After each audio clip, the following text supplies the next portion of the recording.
وعلى آله الطيبين الأطهرين المنتجبين الهداة المهديين المعصومين سيما بقية الله في الأراضين أوصيكم ونفسي بتقوى الله يا عباد الله. Esselamu aleyküm cəmiən və rəhmətullah və bərəkatuhu. Özümü, siz əziz dəyərli müminələri, inanclı bacı qardaşlarımı mübarək cümə günündə ilahi təqvaya riayət eləməyə dəvət edirəm. Allah Teala bu cüməmizi mübarək qərar versin, aqibətimizi xeyirli eləsin. Bu müvəqqəti ömür payımızı bərəkətli qərar versin. Həyatımızı və ölümümüzü Muhammed və Ali Muhammedin həyatından və ölümündən qərar versin inşallah. Həzrət Vəli-əsr sahibə zaman əleyhissalamın zuhuru təcil olsun. Dünyadan köçənlərimizin hamısının ruhu şad, salavat yad edin.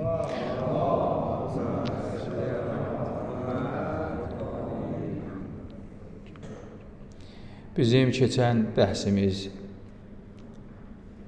iftira haqqında idi və iftira, böhtan haqqında bir neçə məsələdən danışdıq və bəhsimiz yarımçıq qalmışdı ki, bugün inşallah Allah tövfiqat versin, bəhsimizi yekunlaşdıraq. Salavat yadını Muhammed və al-Muhammedə.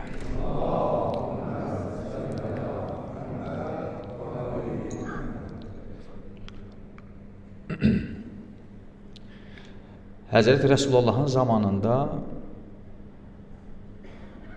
Mədinədə 3 dənə oğru var idi.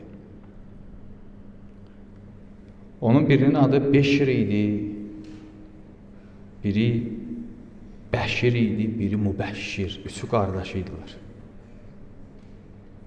Beşir, Bəşir, Mübəşşir. Üçü qardaşı idilər, oğru idilər. Bunlar gəldilər, bir nəfər müminin evindən oğurluq elədilər. Bu evdən ki, oğurluq eləmişdilər, bu ev sahibi bunları tanıdı.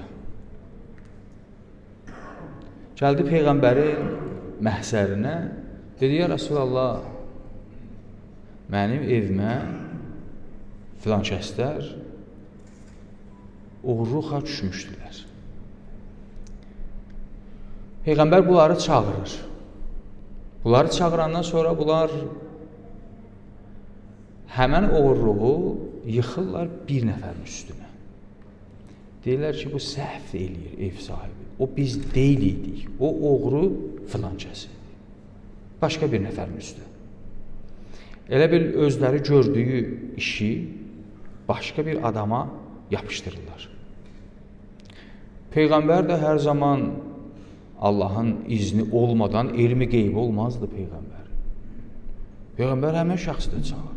İndi bu üçü şəhadət verir birinin əleyhinə ki, bu oğurluq eləyir.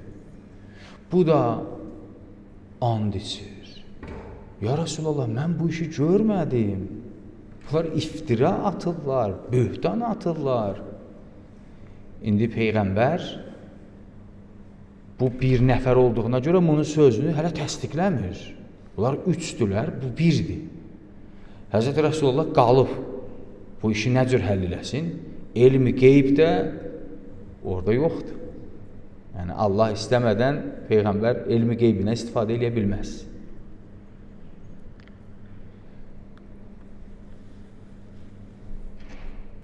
Məcmuəül Bəyan bir dənə təfsirdir, mərhum Təbərsinindir. Çox məruf təfsirlərdəndir. Bu hadisəni, bu ayənin şə'n-i nüzulunda yazır mərhum Təbərsi. Bu dastanı bu ayənin şə'n-i nüzulunda yazır. Peyğəmbər qaldı nə desin? Allah Teala işə keçdi. Nisa surəsinin 112-ci ayəsini nazil elədi Peyğəmbərə. Ki, Nisa surəsinin 112-ci ayəsində ayənin nazil olma səbəbini mərhum Təbərsi bu nəql edədiyim dastanı orada gətirir. 112-ci ayə nazil olur. Allah Teala özü iftira atılan şəxsin müdafiəsinə qalxır. Allahın özü müdafiəyə qalxır. Günahsızı müdafiə eləyir. Allah budur. Ayə nədir? Ayə belədir. وَمَنْ يَكْسِبْ خَطِيئَةً أَوْ إِثْمًا ثُمَّ يَرْمِ بِهِ بَرِيئًا فَقَدِ احْتَمَلَ بُهْتَانًا وَإِثْمًا مُبِينًا. Ayə budur ki, Allah buyurur, deyir, hər kəs bir günaha mürtəkib ola, bir günah eləyə və sonra həmən etdiyi günahı başqa paç insanın üstünə yaxa, ona şərata, deyə bu günahı mən yox da o kəs görüb. Allah Teala buyurur ki, bu açıq, aşkar, şübhəsiz ki, bu açıq, aşkar bir günah yüküdür və bir böhtandır. Çiyinlərinə alıblar. Başqasına ləkə vururlar. Ləkə vurmaq, böhtan atmaq cəmiyyətdə biz mütəmadi üzləşdiyimiz acı məsələlərdən biridir. Çox heyif, insanlar bu cılız xasiyyətlərindən, bu işlərdən cəmiyyəti çox görərlər. Ki, Peyğəmbər zamanında var idi, Həzrət Əli Əleyhisselamın zamanında da var idi, Həzrət Hüseynin zamanında da var idi, indi İmam Zaman ağanın yaşadığı devirdə də vardı və qiyamətə qədər də bu davam edəcək.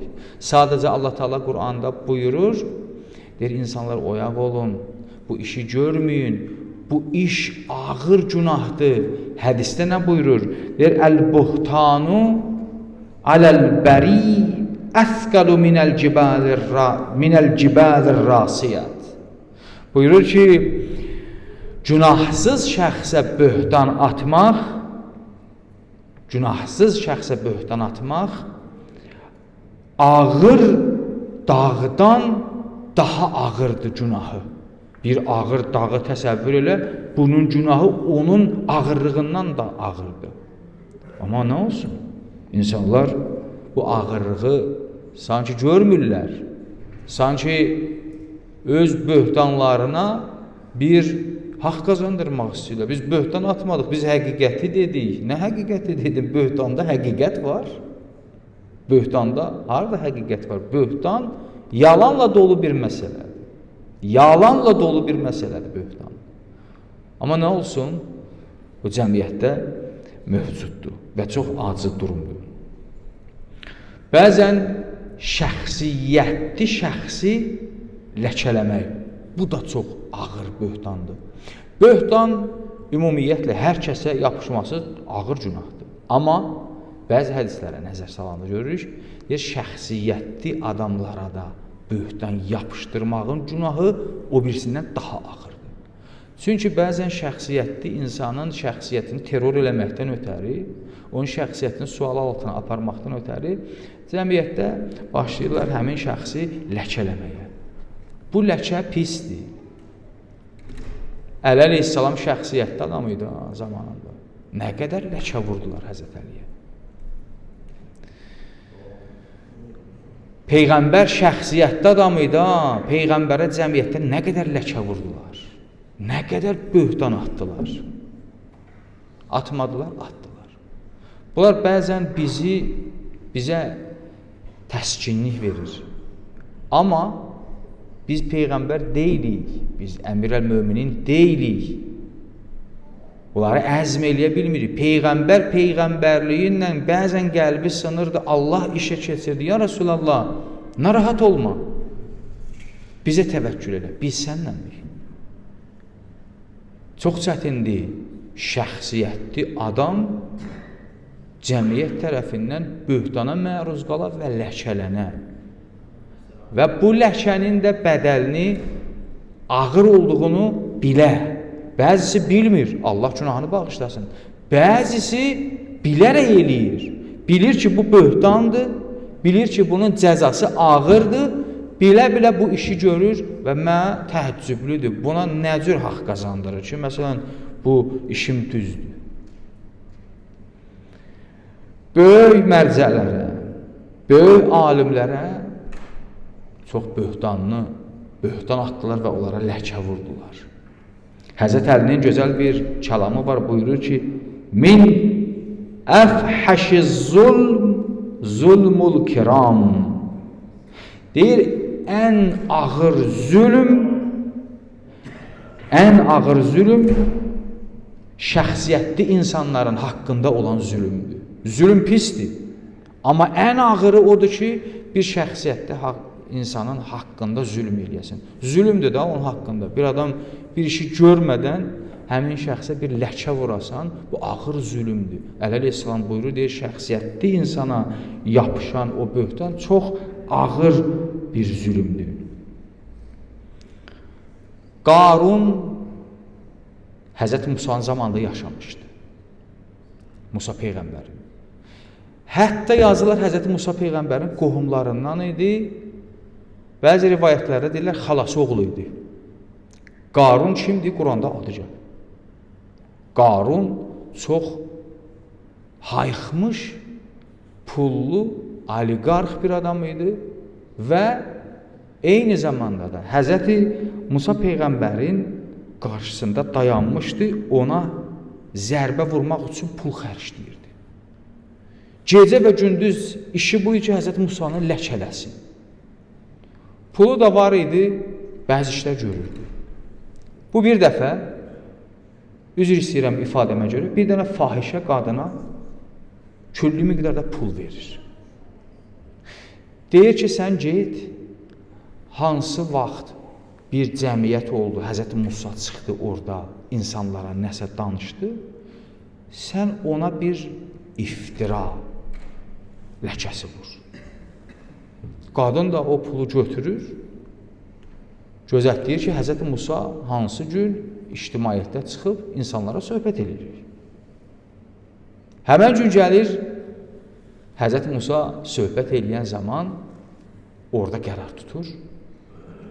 Görür, Həzrət Musa ağzından nur tökür. Nur tökür. Həzrət Musanın üzünə baxır. Allah Taala bəzi vaxt insanı bəzi yerdə hidayət edir. Bu qadın orada hidayət olur. Həzrət Musanın üzünə baxır, o cürət eləyə bilmir ki, qalxa deyə ki, nə? Həzrət Musa bu işdə məşğuldur və iftira atar. O qədər vicdan əzabı çəkir ki, ayaq üstə durur. Deyir, insanlar, bilin və agah olun. Bu insan pakdır. Qarun mənə pul verdi ki, mən bu insanı bu məclisdə gələm ləkəliyəm. Deyəm ki, bu insan zinakardır. Mənimlə zina edir. Həzrət Musa orada onu dua edir. O qadın orada səadətə çatdı. Səadətə çatdı. Hidayət elədi Allah onu. Bir qadın da oxuyubsuz tarixdə var. İmam Musa Kazım zindanda olanda Allah lənət eləsin o Abbasi xəlifəsinə gətirdi bir qadını saldı imamın otduğu zindana, orada istədi bir ləkə vuraq, qadın orada hidayət oldu. Bunlar Allahın nurunla oyun oynayırlar. Deyir, orada idi ki, Həzrət Musanın ürəyi sındı. Aman o gündən ki, qəlb sına. Böhtanda bilirsən ki, böhtan mənası budur ki, insan kefli olur. Sərgərdan deyirlər. Niyə? Çünki görmədiyin işi sənə nisbət verilir. Bu böhtandır. Həzrət Musa böhtana məruz qalmışdı, ürəyi sındı. Ürəyi sındı, əl qaldırdı. Dedi, Pərverdigarı aləm. Qarunu yerin dibinə çək. Qarunu öldür, yerin dibinə çək. Bu ayədə Allah Taala nə buyurur? Qəsəs surəsinin 81-ci ayəsində. Fəxəsəfna bihi və bidarihil ərz. O kimdir? Qarun. Və onun ailəsi, evi, malı, mülkü yerin təkinə getdi. Allah Taala yeri yardı, qarunu, evli, mülklü, pullu, hər nə komplekt vurdu yerin dibinə. Zəlzələ gəldi, dağıtdı, saldı yerin dibinə. Həzrəti Musa ona lənət elədi. Bir dənə böhtan. Nə qədər pis iş gördü, Həzrət Musa səbr elədi. Nə qədər pis iş gördü, Həzrət Musa səbr elədi. Axırda gəldi, bu yerə yetişdi ki, Həzrət Musaya böhtan atdı. Görürsən, bir dənə böhtan. Həzrəti Məryəmə yapışdırdılar. Həzrəti İsa'yı dünyaya gətirəndə Allah işə qarışdı. Həzrəti Məryəmin qəlbi sındı. Dedi, ilahi, mən bu işi görmədim. Mənə böhtan atdılar. Allah Taala işə qarışdı. O qundaqda olan uşağa nitq qüvvəsi verdi. Qundaqda olan uşaq nitqə gəldi, danışdı. Dedi, mən İsa'yam, Allahın peyğəmbəriyəm, mənə kitab əta olur. Və orada anasını müdafiə elədi. İmam Hüseyn əleyhissalam canlar sənə fəda olsun. Aşura sübhü yazırlar tarixdə. Deyir, xeymənin arxasına keçdi. Bir dənə quyu qazdı. Belə bir uzun quyu tər bir şey qazdı. Ora bir cəhdi bir şeylər tökdü. Onu yazırlar, deyir, İmam Hüseyn bu işi niyə gördü? Dedi ki, onlar namərdlər oradan xeymələrə hücum eləyəndə tez bizim əhl-əyalımızı zülm altına qoymasınlar. Ora bir od vursunlar ki, o od şöləsi onlara mane törətsin, onlar oradan xeyməyə rahat şəkildə daxil ola bilməsinlər. Və bir nəfər Əbdullah ibn Havzə adında bir şəxs, Allahın lənəti, əbədi odu onu tutsun. O Ömər Sədin əskərlərindən idi. Gəldi, uzaqdan gördü, İmam Hüseyn bir iş görür. Gəldi, dedi ki, əbşir bin nar. İmam Hüseyn dedi, müjdə oda. İstədi İmam Hüseyn deyir ki, sən bir od qalıyırsan ki, biz səni öldürəndən sonra sən elə o cəhənnəm odu qalıyırsan da özünə. Biz səni öldürəndən sonra sən elə bu cəhənnəm odunda yanasın. Deyir, İmam Hüseyn başını qaldırdı, qəlbi sındı. Dedi, Pərverdigara, bu odu ona nəsib elə. Bu hücum çəkdi İmam Hüseynin üstünə, atına deyir, möhkəm əyğinlə vurdu ki, hücum çəkdi ki, qılıncla İmam Hüseynə bir zərbə vura. At bir dənə tormuz vurdu, bunu yəhərli zatlı vurdu qudalın içinə. Kəlləsi dəydi, bir daşa orada öldü. Bir dənə İmam Hüseynin qəlbini sındırdı. Onlar da Əhl-i Beyt həmişə onların qəlbi möhkəm olur. Bəzi vaxt, bəzi yerdə sınır. Niyə İmam Əli əleyhissalam oğlu Həsənə tövsiyə edir? Bala, heç vaxt bir dənə məzlumun qəlbini sındırma. Onun ahı səni tutar. Məzlumun ahı səni tutar. O ki, qaldı bir nəfərə günahsız yerə böhtan atıla. O böhtana məruz qalmış insan qəlbi sına, ha? İnsanı nifrin eləyə. O nifri insanı tutar. İmam Hadi əleyhissalam, İmam Cavadın oğlu. Bir nəfər Muhammed ibn Sənan adında bir şəxs gəlir imamın hüzuruna, deyir ki, Abbasilərdən olan Mədinədə nümayəndəliyi olan bir xəlifə dünyasını dəyişdi, adını deyir. Deyir, imam əlini qaldırdı göyə, deyir, saydım. Düz 24 dəfə dedi, əlhəmdülillah, əlhəmdülillah, əlhəmdülillah. Gördüm, imam qəlbdən əlhəmdülillah dedi. Onun ölümünə imam şad oldu. Deyir, sual elədim, dedim, ya Rasulallah, siz niyə bu qədər şad oldunuz? Mən bilsəydim, siz bunun ölümünə şad olursunuz. Mən elə qaça-qaça gələrdim, bu bəşərəti sizə verərdim. Deyir, imam qayıtdı, dedi ki, sən bilirsən, o nə iş görmüşdü? Deyir, dedim, yox ya Rasulallah. Dedi ki, o atam İmam Cavada bir dənə pis nisbət vermişdi. İmamla üzləşmişdi və imamla üzləşəndən sonra başlamışdı fəryad etməyə ki, imamın ağzından araq iyi gəlir. Şərab içib, bu keyflidir.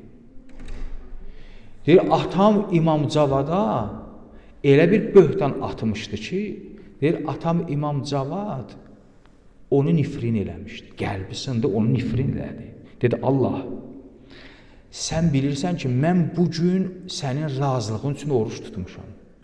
Hələ orucam, orucumu açmamışam. bu şəxs mənə böhtan vurdu. Özü də nə böhtan? Dedi, bu insan şərab içir. Dedi, imam onu nifrin elədi. İmamın nifrini onu tutdu və axırda da dizlərini yerə qatladı, başını vurdu daşa. Həyat bu cürdür. Bu nifrinlər bəzən insanı tutur və bəzən tərəfin qəlbi sınsa, Allah duasını qəbul edir. Niyə Allah Taala buyurur, deyir, mən sınıq qəlblərdəyəm. Niyə deyir ki, əgər məni çağırsan, istəsən mən sənin duanı müstəcab eləyim, məni sınıq qəlbdən çağır. Çünki Allah Taala sınıq qəlbin müştərisidir. İndi sən günahının qarşısında qəlbini sındırsan, bu gözəldir. Allahı bu cür çağırasan. Niyə yaşlı gözdən deyir Allahı çağır? Çünki qəlb sınanda gözdən yaş tökülür. O cür Allahı çağırsan, Allah isticabət edir.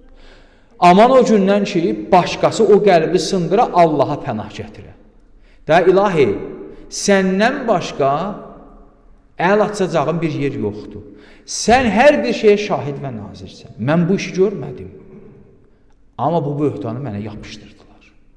İlahi, sən onların bəlasını ver. Deyir, əgər sınıq qəlbdən bu işi görsə, aman o gündən ki, Allah onun duasını qəbul edir, o nifrin onu tutar. Bu böhtan acı məsələdir. Amma böhtanı rahat şəkildə cəmiyyət yerinə yetirir, hətta möminlərdən də bəzən bu iş baş verir. Çox əcib qəribdir. Möminlərdən də bəzən bu iş baş verir. İndi inşallaha qoyuruq ki, səhv eləyir, bilmədən bu işi eləyir.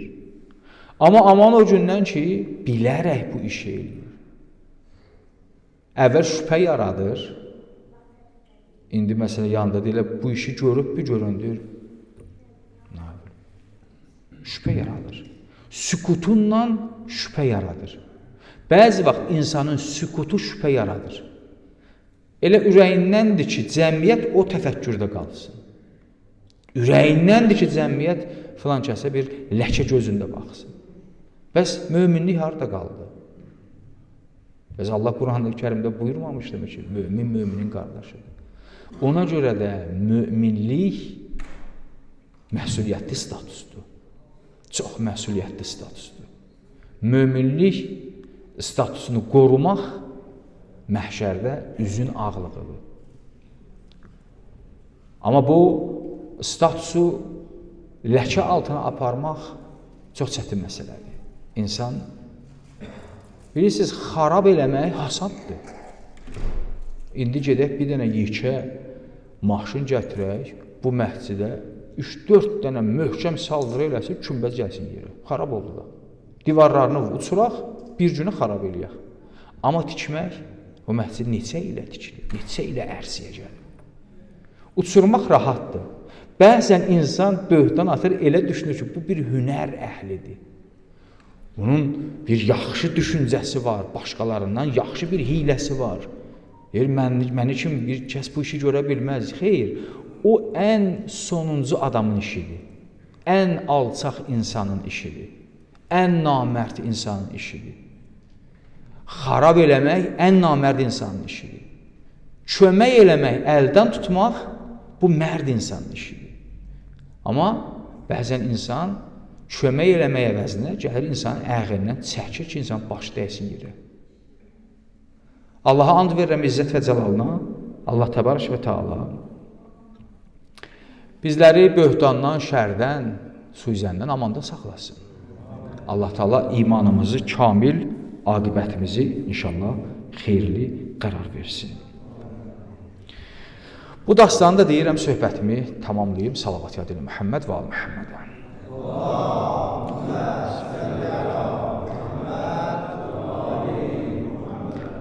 Məlun mütəvəkkil Abbasi xəlifəsi. Bir gün deyir, mən nə cür eləyim İmam Hadiyi ləkəliyim, bunu rəzil eləyim də, yoruldum. Mən bunun əleyhinə nə qədər pul xərcləyirəm, bu bir o qədər izzətlənir. Nə iş ki? Saraydaşlara dedi ki, gedin atdan, qılıncdan. İmam Hadi evindən çıxardı. Özü də ata mindirməyin, at verməyin. Elə onu atın ortasında Gətirin saraya, mən sarayda bir ziyafət düzəldəcəm. Qonaqlıq düzəldəcəm, cəmaatı yığacam. O şəkli, o səhnəyi cəmaat görsün, biraz qəlbim açılsın ki, imamı elə bu cür təhqiramiz getdim. Və imamı gəldilər evinə, dedilər ki, mütəvəkkil səni çağır. İmam dedi, bə minik, dedilər, yox, elə sən piyada. İmamı piyada getdilər, mütəvəkkil sarayı. İmam bir uzun yol gəldi, çox yorulmuşdu.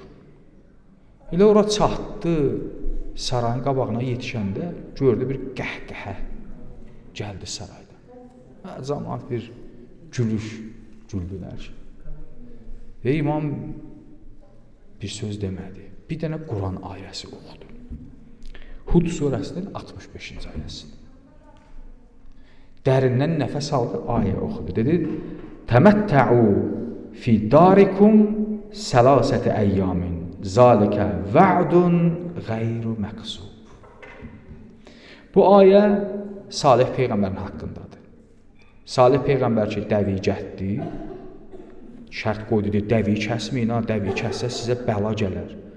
Bunlar dəvi kəsdilər, bir günah elədilər. Allah Teala burada deyir ki, 3 gün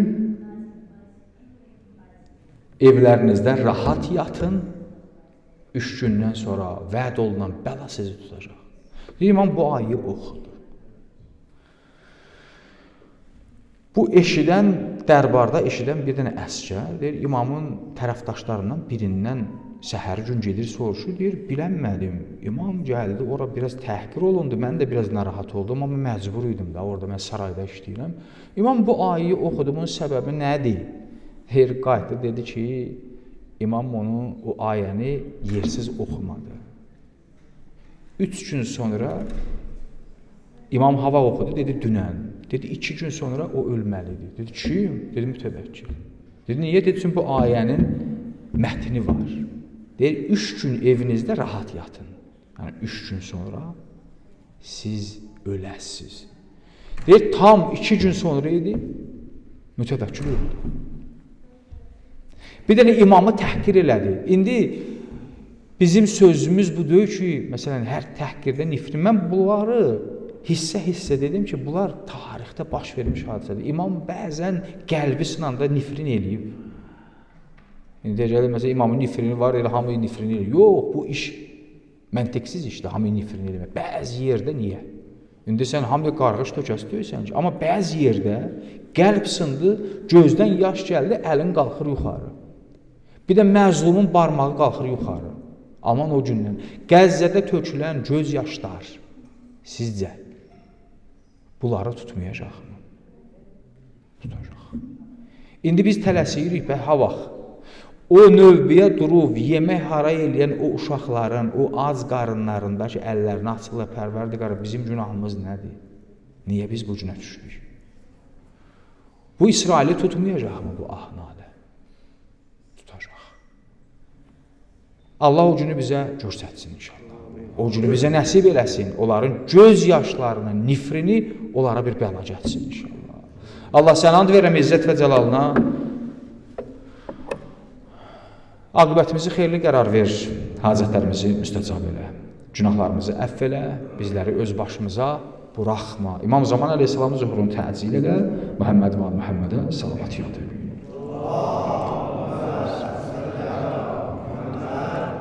Bismillahirrahmanirrahim. Vəl-əsr, innəl insana ləfī xusr, illəl-ləzinə amanu və amilu's-salihat və təvasav bil-haqq və təvasav bis-sabr. Sallu alə Muhammed və alə Muhammed.